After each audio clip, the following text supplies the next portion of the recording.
You know, people go to Europe, well, many places, but there is apparently a great line, a queue, to go see great paintings like the Mona Lisa and so on.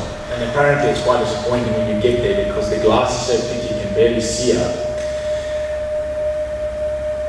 One of these paintings is called Checkmate, apparently.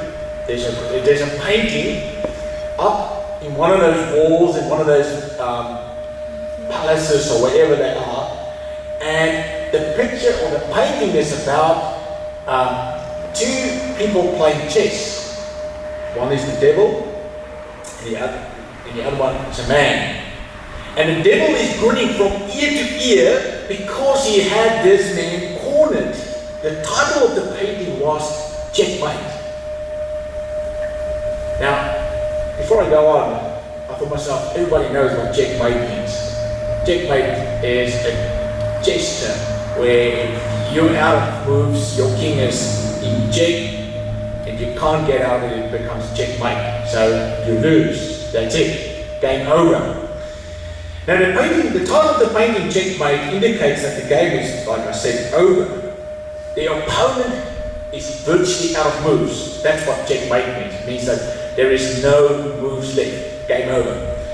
Now, in this crowd, people were walking, and you know how they go. They go with this whole group of people, and they go, take this. They take this, and then they walk to a little bit, and then they stop, and then they go on in a group to the next painting, and then look at that, and they go on. But it's a big crowd, and they all hurl together, and then the lady would go in front and say, "Oh, here you see, this is a pink picture," and then go and this. Oh, and she never uses the word pink picture because people will get a heart attack. It's a painting. This is a painting. And so they crossed this one, and what happened here was everybody looked at, checkmate, wow. And everybody was held on to the next one. But there was one man left. He stayed behind and he looked at this painting. And he looked at this painting. And he stared. And he stared. And he looked. And the next crowd came through, and the next crowd, and he just looked at it. And the next moment, he stood up and turned around and he ran out to that same lady. And he said, "That painting is not correct. That painting is not correct. The king is not in checkmate. The king still has one more move." Everybody else looked at it, checkmate.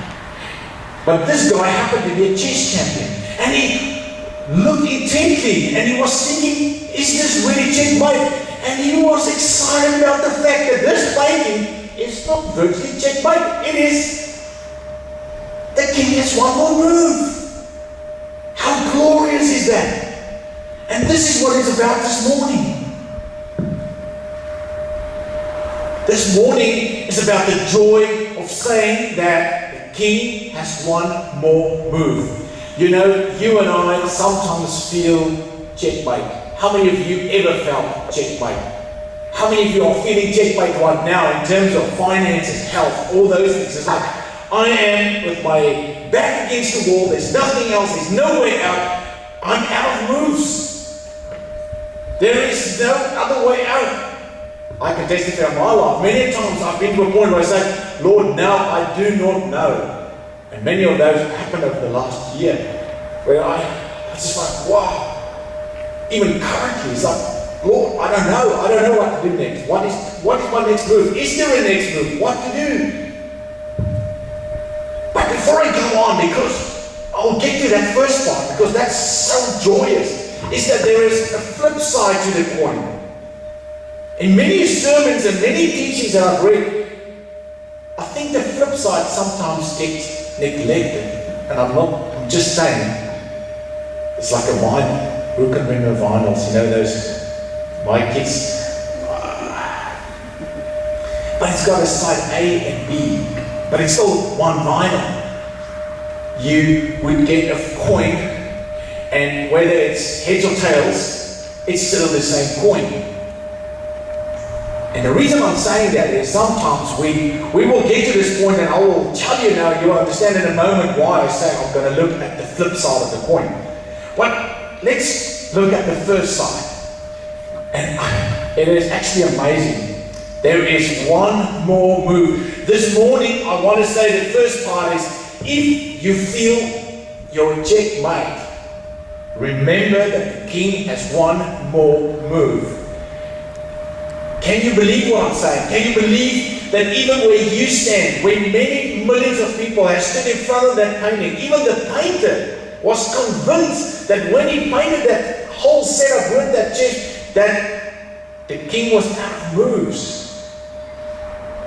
But the God we serve, the sovereign God, is a God that always can say, I still have one more move, at least one more or many more.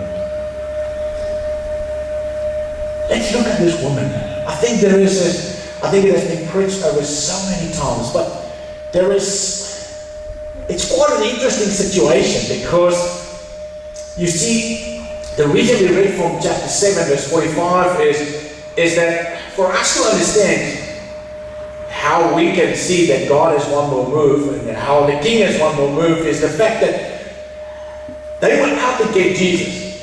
So they were arguing back and forth. People were polarized. They were divided about who this man Jesus is, because he was from Nazareth. No one comes from Nazareth. You can see that they were like, no way, not this man. However, people come and they say, look, this man there is something about him. We couldn't arrest him. We don't understand, but this man is not quite what you are saying. And you can see them ridiculing them. Okay, so this is the situation where we have this Pharisees who are out to get Jesus.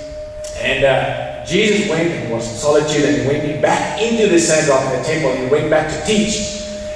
And it must have been quite an emotion, because people were following Jesus, and he stirred them up, and all of a sudden here comes the Pharisees, and I can imagine they didn't just walk in, they rushed in with the whole group, and they had this woman probably bound, and they pushed her, they threw her there in front of Jesus and said, Rabbi, what about this one? What about this adulterous woman? Now, she was caught in the act of adultery. True? She, according to the law, had to be stoned. So, pretty straightforward, you would say. Actually, no. This was a trap. So you see, for the Pharisees, for them, both the woman and Jesus were in checkmate. They used the woman to get to Jesus, but the woman didn't know that. She just knew that, here she is in front. She knew the law. She was taught the law from the first breath. She got it with her mother's milk. Every breath she took, she knew the law. She knew that she was going to die. There was no way out. Her fate was sealed. And here she stands in front of him, and they say to her, Rabbi? And he was just standing there, and he was writing in the sand. And I just wondered always, what did he write? What was he writing? And he was just minding his own business, probably preparing his teaching or whatever. It goes on, it goes on, it goes on. And then it says almost that they nagged him. They said, when they kept on questioning him, they said, Rabbi, what about this woman? And he gave them a cold shoulder. And he was just ignoring them, keeping on going. And then finally he stood up and he said, okay, if any one of you is without sin, let him be the first one to stone him. But hang on for a minute. This is not the complete picture. You see, something is missing. What is missing? It takes two to tango, doesn't it? For a woman to be an adulterer, there needs to be a man adulterer. Deuteronomy 22 verse 22 makes it clear that the law of Moses said that when a man is found and a woman, they've twisted the law. It's fit their needs. They said, yeah, here's the woman.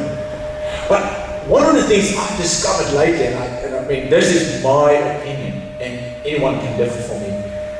Jesus said there, he said, if any one of you is without sin, let them be the first to throw a stone. Okay. So many people at this point will start telling not to judge others. You know, don't judge others, don't sin, don't do this, don't do that. I hold a particular view that Jesus did not talk about sin in general. He actually just focused on one of the 10 commandments. You shall not commit adultery. And this is why. I think that's what he was meaning. He was not just referring to sin as a general. Because they came to him and they said, this woman should be stoned. But it was a trap, because if he was to say, let it go, he would break the law because she was to be stoned.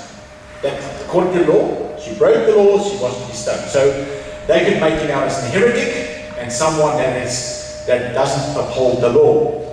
If he was to say, yes, go ahead. The law says, I agree with you, go and stone her. They would go to the Roman law, the Roman Empire, saying that this man is a stirrer who wants to disobey the law of the land. The land of the law of the land of that was the Roman Empire. The Roman Empire said that the Jews, that they did not allow the Jews to bring out that execution. So he would have been in trouble. And that's why he was trapped. They thought, checkmate. The woman knew she was checkmate. But there is something in there, because Jesus said, those of you without sin, and this is my paraphrase, he actually said, those of you men who have not committed adultery, throw the first stone. And to me that makes sense. Because you see, these people, these Pharisees, the upholders of the law, who came in to judge this woman, were as guilty of that particular sin, to my view. It was not just general sin. Jesus did not say, look, if you pick one and then... It was, in this particular case, Jesus was saying, if you were part of this, if you had any guilt of adultery, which tells me that these people in power were only corrupt. Meaning they were able to twist the law, obviously they would sue them. But also the reason being is that they knew Jesus knew. And they knew that the others knew. Because it's funny when you think about that, adultery and those sort of things, you think no one knows. Oh, they do. Oh, they do. And probably this woman knew too well about that too. You see, when we try to uphold that, what we are not, when we try to fake until we make it, we become hypocrites, which they have become. And if they were able to bend the law to accomplish the goal of crucifying Jesus, how many others have they broken? Even just this one command about the adultery. I mean, they use it very simply. As I say, that's my opinion. Because what happened was, if it was sin in general, they would have said, yeah, that's okay, we can relax. Good morning. And they could just walk away. And they would have stood there, they would have stood their ground, but they knew they were guilty. And so here we have this issue. We have this group of men all of a sudden realize, Jesus just said, look, if one of you are as guilty, or if you're not guilty, then you can throw the first stone. Easy as. And welcome with us. We're just going through the adulterous woman. And the point was that the king has one more move. She was stuck, Jesus was stuck. And now he's just telling her, look, they were just telling him, we've got you. And then he set up and he said, if any one of you has never committed adultery, then so be it. And they went one by one, and all of a sudden. And here we have a brand new situation. They were in checkmate.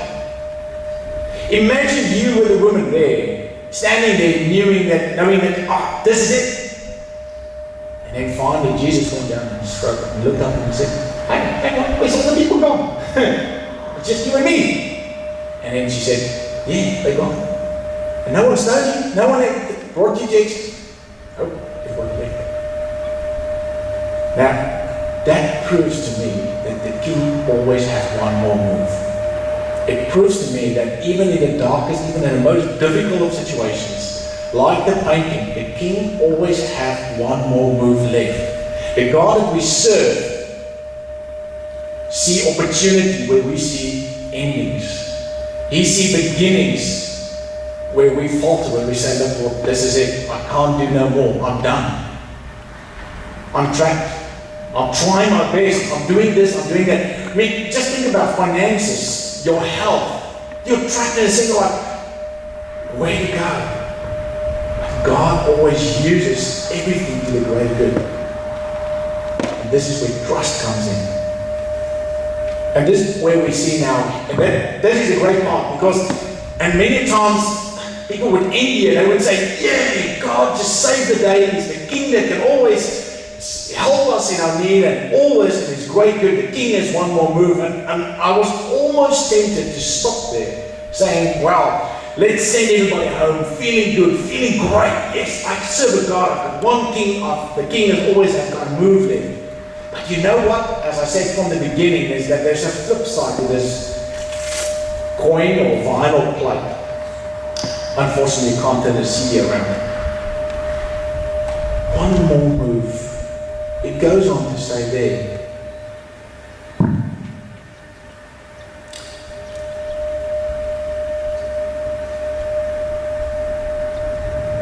Jesus is not done. He goes on and he tells us this. He says there, okay, everybody's gone. Situation is safe. If you were the woman, I guess you would be glad. They're like, wow, I've just missed this whole point. But then Jesus would make a very interesting statement there. He says, neither do I condemn you. That is quite important. Because we as believers sometimes like to condemn one another for the sake of whatever reason. But he says, I do not condemn you. And people confuse that because they think, okay, so if Jesus doesn't condemn me, I'm free to go. I can do as I like. There's a bit of a gap. Because he goes on, he says there, go now and leave your life of sin. You see, I can send you away pumped with this slogan, the King has one more move, and you can come back next week and I can send you away with another slogan and so on and so on. But this is the flip side. Go and leave your life of sin. Now, what does it mean? You see, what I believe sometimes is what we do in our culture today is we want the freedom. We want to have that part where Jesus says, look, you're okay. You are forgiven. But with that comes a great responsibility. With that comes a great challenge. He said to that woman, he said, look, you are free to go. I will not condemn you. That's great. But now, leave your life. Leave that what you have done before. You see, I think we sometimes get clogged up by the whole culture and everything around us. And this is not being negative, it's just being positively critical. Meaning that for us, is sometimes we walk a very tightrope between faith and culture and our society. We want to really serve God, we want that freedom, but we want the joy of the world. And there's always that balancing act, isn't it? This morning when we contemplated the silence, is that the lives of us get so full of noise that it drowns out the Word of God. This week when I was away, and I turned off the mobile, I turned everything off. It was hard. But at some point it became joyous just to listen to the Word by looking around us, seeing everything around us. You see, the problem that we find here in our own lives, and I'm talking about myself, is when I read through Chronicles, God said, if my people who are called by my name will humble themselves and pray and seek my face and turn from their wicked ways, then I will hear from heaven and forgive their sin and heal their land. And here's the problem that the woman faced when she and whoever the adulterer were, and not talking about anything else, I'm just talking about myself now, is that what I do is, in many cases, oh God, I love you, but I'll serve you my way. I don't want to have you reign everything. I want to be in control. And that's the default mode in which we are created in the broken world, which is just how it is. We always have this challenge of who reigns my heart, who is in control. I want to make the decisions. I mean, just tell my kids, go clean up your bedroom. And I can see them saying, I do not want to do that now. I will do something else. Let us seek His face first. Now, the whole aim of this morning is not just to preach about the sadness and about this whole thing about we are sinful, but it's about the freedom that we have in Jesus Christ. It's the freedom that God has given us. He said, I will not condemn you. Also the responsibility that says that when God has told me that, when I walk away and He said, look, my law has been paid in full through the blood of Jesus Christ, then the result, the consequence of that is saying, well, if I trust that, if that is really true, if that is really what it says, then it will affect the way I live my life. It will be seen. It will materialize in the way I talk, the way I walk, even in the way I give, in the way... You see, I never preach about giving. It's very easy to go around and preach. And sometimes we can go around and we can, you've got to give. It's not about the giving. It's about trust. Because from here, people can manipulate people to do things. I can make you feel guilty and get you to do. But that's not what God says. What the Word is saying here is that when I leave my life of sin, when I leave my old life, when I realize that the King has one more move and that He has always taken care of me, that I have this freedom, the responsibility is that I want to trust Him. The result will be seen in every aspect of my life. I am intentional in every aspect of my life. And sometimes I need to do a spiritual audit, I think, for myself. Am I still giving? Am I still doing? Am I still intentional? Am I still? And it is uncomfortable. We don't want to do that. We don't want to talk about those things because sometimes it hurts me because God has spoken to me and He said, there are areas in your life that you still need to work on. But the fortunate thing is that the Word is not saying that we are perfect. There is no perfect church, there is no perfect being except Jesus Christ. But we're all on a journey towards that. And this morning, I don't want you to go away feeling guilty. I don't want you to go away thinking, I want you to remember that the King has one more move. That even if I feel trapped, God is in control. And if you can trust that, I know that the rest falls into place. But let us use this term ahead of us and do a spiritual audit of our own household, our own lives, my budget, it's all in there. Do I give for people next to me? Do I recognize their needs? Do I see them? And it will look different for each and every one. That's why I don't use particular examples. Because Jesus said to the rich young ruler, go sell everything. But I know that there's other people that will sell anything because they don't care about that, but say to them, stop drinking coffee, stop doing that, stop doing that. I had one lady for Lent say, look, I'll stop eating. I don't mind. But just don't take my tea away. Everyone is different. God knows your heart. Let us use this last term. We just usually rush them. We rush in it and it just goes like that. Let us slow down. Let us ensure that there's enough time to spend at the feet of Jesus so that we can be aware of His voice, going through a spiritual audit, if I can use that term, to let His voice real, my tongue gets stuck now, real in our lives.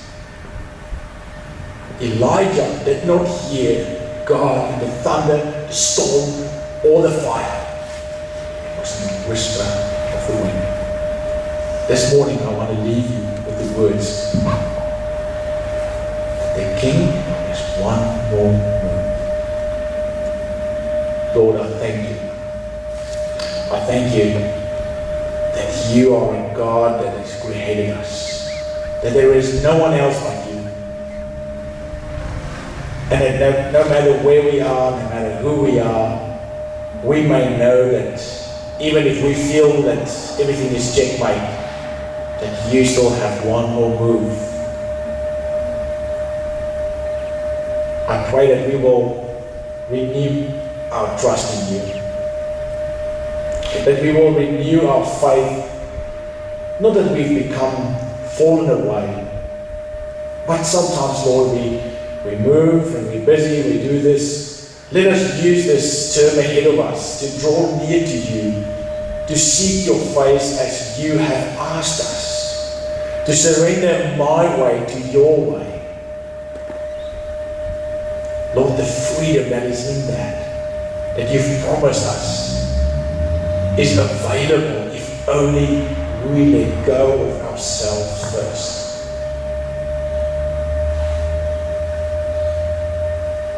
We are reminded that we are battling against the enemy who wants to deceive us, who wants to distract us, who reign with fear and hatred and all those kinds of things, shame and all those. You reign with love, fulfillment, freedom, life, abundance, joy, patience, kindness, and endlessness. I pray that we will trust you.